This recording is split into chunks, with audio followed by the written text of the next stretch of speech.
आप सभी का स्वागत है हमारे YouTube channel star academy Patna पर। मैं अमित यादव आप लोगों का जो है पहले भी वीडियो दे चुका हूं, जिसमें आप लोगों को आपदा का 2 वीडियो मिला है जो कि क्लियर हो चुका है। और आज इकोनॉमिक्स का मैंने एक वीडियो दिया था और एक वीडियो जो है यहाँ पे रेडी हो गया, मतलब आपका इकोनॉमिक्स भी आज ऑब्जेक्टिव ख़त्म हो जाएगा। ठीक है दोस्तों, देखिए आप सब लोग जो है घर पे अच्छा से पढ़ाई लिखाई कीजिए। ठीक है, चलते हम लोग क्वेश्चन की तरफ ध्यान देते हैं। लेकिन ध्यान देने से पहले एक बात कहेंगे कि देखिए जितना भी पढ़ाया जा रहा है उसको आप लोग रिवीजन करते रहिएगा, पढ़ते रहिएगा। ये जो है विगत कई वर्षों में ये क्वेश्चन पूछा हुआ है। और एक बात कि देखिए अभी जो है सरकार के द्वारा कोरोना गाइडलाइन आई है, जिसमें मतलब जो है स्कूल कोचिंग को जो है 50% स्टूडेंट के साथ खोलने का आदेश दिया गया है। तो ऐसे में आप लोगों को और भी दिक्कतें आ रही होंगी, तो आप लोग ऑनलाइन आराम से पढ़ सकते हैं और हम लोगों का वीडियो हमेशा आप लोगों के लिए अवेलेबल रहेगा। कल थोड़ा सा वीडियो शूटिंग करने में थोड़ी सी कोई प्रॉब्लम हो गई थी, थोड़ा सा नेट का दिक्कत हो गया था।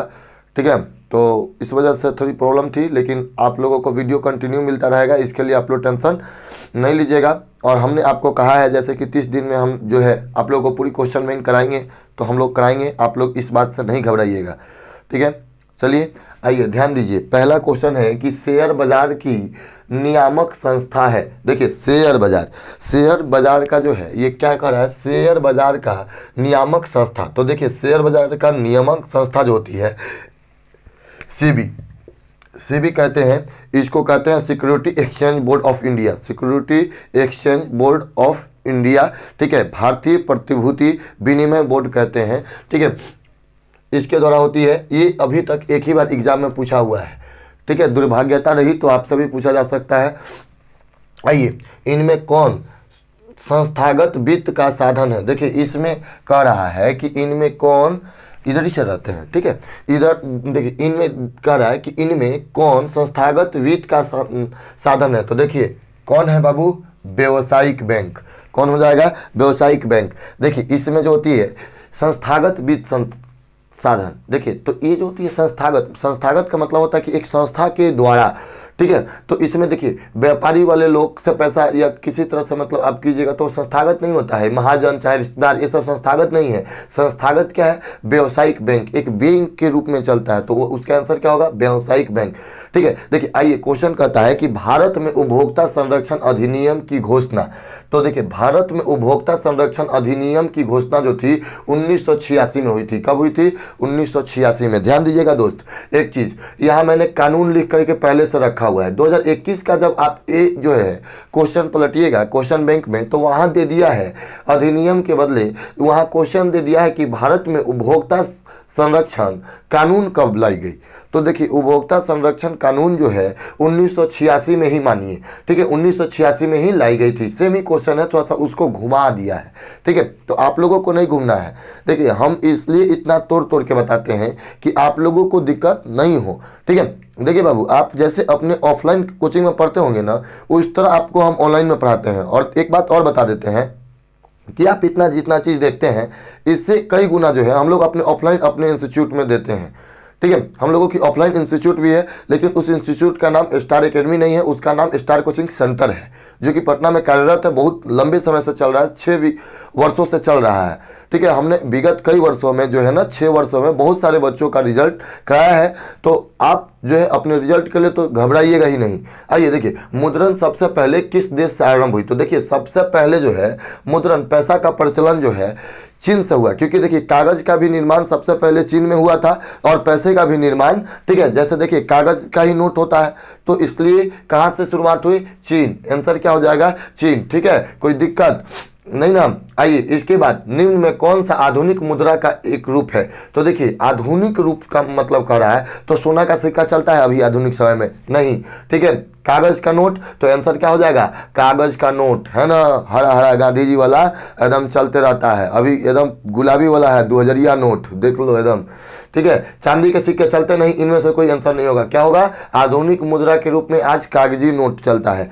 ठीक है, आइए, जिस देश की राष्ट्रीय आय अधिक होती है वह देश कहलाता है। देखिए, जिस देश का, जब मतलब मान लीजिए किसी देश का राष्ट्रीय आय जो होगी, उसका इनकम जो होगा अधिक होगा, तो क्या कहलाएगा? विकसित। क्योंकि पैसा रुपया, आपके पास भी पैसा रुपया हो जाएगा बाबू, तो आप विकसित हो जाइएगा। गाँव में, अपने घर में, अपने मोहल्ला में जो है आप एकदम बढ़िया सा बिल्डिंग बनवाइएगा, 4 व्हीलर खरीद दीजिएगा, तो इस तरह से क्या होगा? मतलब आप विकसित हो जाइएगा। तो इस तरह से जिस देश की राष्ट्रीय आय अधिक होती है वो क्या कहला जाता है? विकसित कहलाता है। क्या कहलाता है? विकसित। देखिए, इसके बाद आइए, निम्न में कौन सा मुद्रा का एक आधुनिक रूप नहीं है? तो देखिए, आधुनिक रूप नहीं कह रहा है, तो इसमें देखिए आधुनिक रूप, आज के डेट में मुद्रा जो होता है, पैसा रुपया आधुनिक रूप है। जमा कर सकते हैं, कोई दिक्कत नहीं है, ड्राफ्ट भी बन सकता है, तो ये सब आधुनिक तौर पे चलते रहता है। तो इसमें आंसर क्या हो जाएगा? इनमें से कोई नहीं, इनमें से कोई नहीं। क्या हो जाएगी? इसकी आंसर हो जाएगी। ठीक है, आइए, भारत की किस राज्य की प्रति व्यक्ति आय सबसे कम है? देखिए, अगर कहता ना बाबू, यहाँ अगर आप बुक पढ़ते होंगे तो बुक में क्वेश्चन दिया है कि भारत के किस राज्य की प्रति व्यक्ति आय सबसे अधिक है। तो अगर अधिक कहता ना बाबू तो मारते गोवा। ठीक है, एकदम मारते क्या चीज? गोवा, क्योंकि गोवा की प्रति व्यक्ति आय सबसे अधिक है। लेकिन जहां कह दिया बाबू, है ध्यान दीजिए, कम, तो कम में हमनी है। हमनी कौन? बिहार। ठीक है, किस राज्य की प्रति व्यक्ति आय सबसे कम है? बिहार। क्या है कि कंपनी नहीं है, खेती बाड़ी किसानी भी होता है, तो हम लोगों का उतना टेक्निकल नहीं होता है। इधर हरियाणा पंजाब वाले लोगों को देखिए एकदम गर्दा उड़ैले रहते हैं। आ जाइए, हॉलमार्क को किस वस्तु के लोगो के रूप में उपयोग किया जाता है? देखिए, इसके पहले दिया था क्वेश्चन, पिछले क्लास में बताए थे कि सोना की शुद्धता मापने के लिए कौन सा मार्क होता है? तो हॉलमार्क। तो बताइए, जब हॉलमार्क किस वस्तु के रूप में उपयोग होता है? तो सोने के आभूषण बाबू, कोची सोने का आभूषण, ध्यान रखना। ठीक है, अगर ध्यान नहीं रखा ना तो एकदम कूट देंगे धर के। ठीक है ना। आओ, निम्न में कौन बीमारू राज्य है? देख लो, ये जो है पिछले क्लास में हम तुम लोग को बताए थे बाबू कि देखो बीमारू राज्य नहीं है, क्वेश्चन दिया था, लेकिन यहाँ क्या कह रहा है? बीमारू राज्य। देख लो, हम कहे थे कि इस तरह का क्वेश्चन देता है, हम बता दिए थे। BI से बिहार, MA से मध्य प्रदेश, तो देखिए BI से बिहार, MA से मध्य प्रदेश, R से राजस्थान, राजस्थान है ऑप्शन में? नहीं है। U से उड़ीसा, तो है, तो क्या हो गया? बिहार, मध्य प्रदेश और उड़ीसा। तो आंसर क्या हो जाएगा? इनमें से सभी। बीमारू राज्य क्या हो जाएंगे? इनमें से सभी। ठीक है ना। अगर नहीं ये सब तुम लोग याद रखा तो बहुत पिटाएगा, बहुत। ठीक ना, ध्यान देके पढ़ो बाबू। ऑफलाइन में रहता तो बहुत पिटा था। नई आर्थिक नीति में किसे सम्मिलित नहीं किया गया है? देखिए, नई आर्थिक नीति में कह रहा है कि इसमें से किसे सम्मिलित नहीं की गई है। ठीक है, तो देखिए नई आर्थिक नीति में जो होती है ना, आपको हम आगे भी एक क्वेश्चन है यहाँ भी बता देते हैं। LPG, ठीक है, इसमें जो होती है LPG का मतलब हम आगे चल के यहाँ पे फुल फॉर्म बताएंगे। यहाँ पे एक क्वेश्चन और है, ठीक है ना। तो यहाँ पे देखिए, यहाँ पे जो होती है इसका जो है, देखिए उदारीकरण दिया है, वैश्वीकरण दिया है, एक निजीकरण होता है, ठीक है ना, निजीकरण। तो निजीकरण यहाँ पे नहीं दिया हुआ है, ठीक है। तो इसमें देखिए, इसमें कह रहा है कि नई आर्थिक नीति में किसी सम्मिलित नहीं किया गया। नई आर्थिक नीति के अनुसार 3 चीज कर दिया गया था, ठीक है। उसमें 3 चीज में क्या किया गया था कि आपको जो है सबसे पहले जो होती है लिबरलाइजेशन मतलब उदारीकरण, ठीक है। उसके बाद प्राइवेटाइजेशन मतलब निजीकरण और ग्लोबलाइजेशन मतलब वैश्वीकरण। ये 3 चीज थी। LPG इसको शॉर्टकट में कह सकते हैं। तो उसके माध्यम से, तो इसमें जो थी नियंत्रित अर्थव्यवस्था जो दिया हुआ है ये आपका आंसर हो जाएगा, ठीक है। इसमें आपका क्या नहीं दिया हुआ है? निजीकरण, ठीक है। WTO विश्व व्यापार संगठन की स्थापना कब हुई थी? देखिए पिछले क्लास में हम बताए थे, वहां पे क्वेश्चन दिया था। तो WTO का जो है वर्ल्ड ट्रेड ऑर्गेनाइजेशन, विश्व व्यापार संगठन, ठीक है, इसका जो है स्थापना 1 जनवरी 1995 को हुआ था। 1 जनवरी 1995, ठीक है। आ जाइए, इनमें कौन सा संस्थागत वित्त का साधन है? देखिए एक क्वेश्चन है ना, 2 जगह हो गया है, ठीक है। यहाँ पे देखिए, यहाँ पे भी वही क्वेश्चन दे दिया है, ठीक है। तो इसका आंसर क्या हो जाएगा? व्यावसायिक बैंक, ठीक है। राष्ट्रीय विकास परिषद का गठन कब हुआ था? तो राष्ट्रीय विकास परिषद का गठन जो है 6 अगस्त 1952 को हुआ था। कितने कब हुआ था? 6 अगस्त 1952 को, ठीक है। आइए, गैर संस्थागत वित्त प्रदान करने वाला सबसे लोकप्रिय साधन, देखिए कह रहा है कि गैर संस्थागत जिसमें मतलब कोई संस्था नहीं होती है, उसी के अनुसार मतलब पैसा रुपया वित्त प्रदान करने वाली लोकप्रिय साधन सबसे अधिक कौन है? तो देखिए सबसे अधिक पैसा रुपया जो है ना महाजन वहाजन से लोग ले लेता है। किससे ले लेता है? महाजन वहाजन से, कर्ज। ठीक है, आइए, इनमें कौन आर्थिक विकास क्षेत्रों की संबंधित नहीं है? ठीक है, देखिए इसमें आर्थिक विकास से संबंधित, तो देखिए आर्थिक विकास में जो होता है कृषि क्षेत्र, उद्योग क्षेत्र, सेवा क्षेत्र, ये सब आर्थिक विकास है। इसमें आंसर क्या हो जाएगा? सहकारी क्षेत्र। ठीक है, क्या हो जाएगा? सहकारी क्षेत्र। देखिए इनमें कौन बहुराष्ट्रीय कंपनी है? देखिए Ford company, Samsung company, Coca Cola, ठीक है, इनमें से सभी, तो आंसर क्या हो जाएगा? इनमें से सभी जो है बहुराष्ट्रीय कंपनी है ना। एगो कोको कोला वाला गाना है। अब कौन सी गैर सरकारी है? देखिए इनमें कौन सी सेवा गैर सरकारी है? तो देखिए सैन्य सेवा सरकारी है, वित्त सेवा सरकारी है, रेल सेवा की बात करें तो ये भी सरकारी है। तो इसमें अगर बात करें तो प्राइवेट के कौन हो जाएगा? गैर सरकारी कौन हो जाएगा? मॉल सेवा। क्या हो जाएगा? मॉल सेवा। ठीक है, आर्थिक विकास का तीसरा क्षेत्र क्या है? देखिए आर्थिक विकास का तीसरा क्षेत्र हमने बताया था कि प्राथमिक क्षेत्र, द्वितीय क्षेत्र, तृतीय क्षेत्र, तीनों पिछले वीडियो में बताए थे।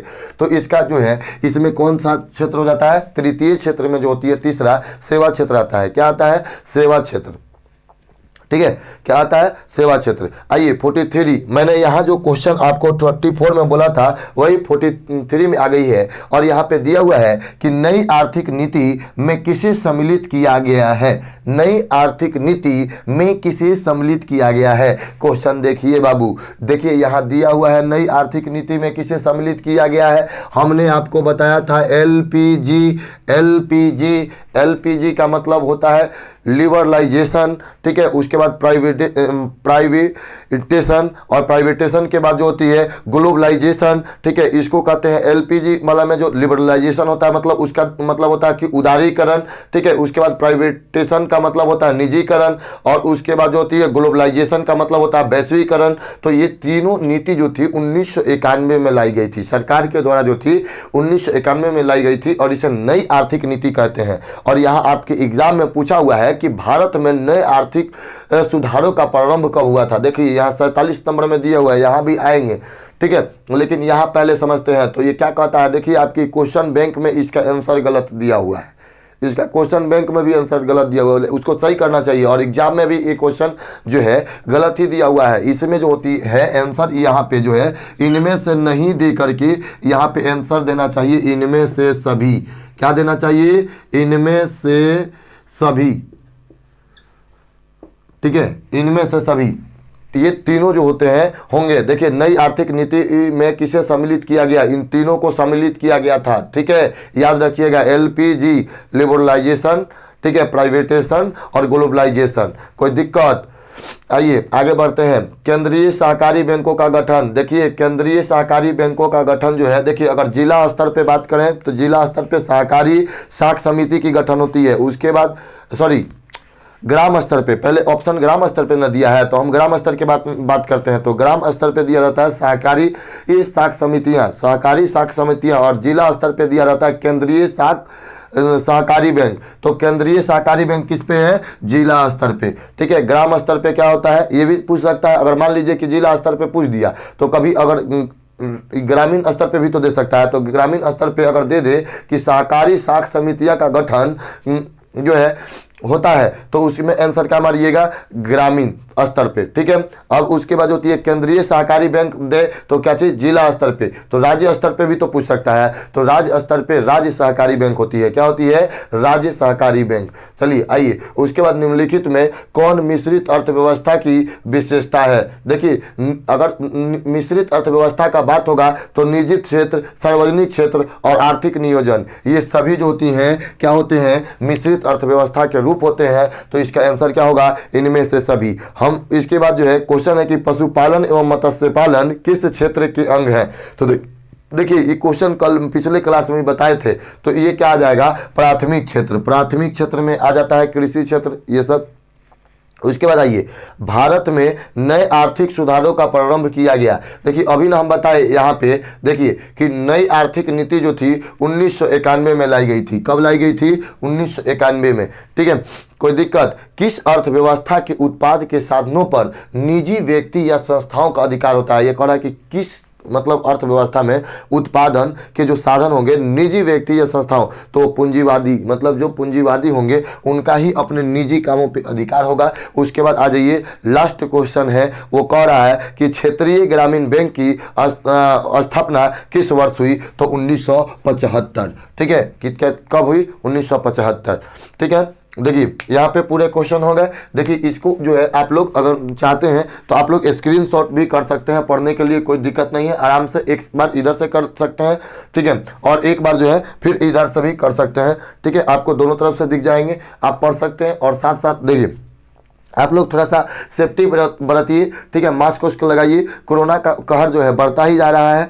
और एक बात और ध्यान रखिए कि लापरवाही कीजिएगा, नुकसान आप ही का है दोस्तों। ठीक है, इसलिए अच्छे से रहिए। और एक बात आप लोगों को अगर मतलब पिछले वीडियो में जो है इकोनॉमिक्स के वीडियो में थोड़ी सी गड़बड़ी हो गई थी, लेकिन इस वीडियो से कोई गड़बड़ी नहीं मिलेगा। ठीक है, आप लोगों को और कोई भी प्रॉब्लम हो तो आप लोग प्लीज़ कमेंट कर सकते हैं। और एक बात ध्यान रखिए, इस जितनी भी वीडियो हैं उसको आप लोग देखते रहिए। अगर अच्छा रिजल्ट लाना है, अगर आपको अच्छा पढ़ना है और हम लोगों के साथ जब मेहनत करनी है, 400 के पार का अगर सपना देखे हैं तो आप लोग बहुत ही मेहनत कीजिए। ठीक है, हम लोगों के साथ हम लोग जिस तरह पढ़ा रहे हैं उस तरह पढ़ते रहिए। ठीक है, और आप लोग इसी तरह आगे बढ़ते रहिए। ठीक है, और एक ध्यान और बात रखिएगा, हमारे वीडियो को आप लोग जो है लाइक, सब्सक्राइब और शेयर कर दीजिए। ठीक है, फिर मिलते हैं नेक्स्ट वीडियो में, तब तक के लिए जय हिंद, जय भारत।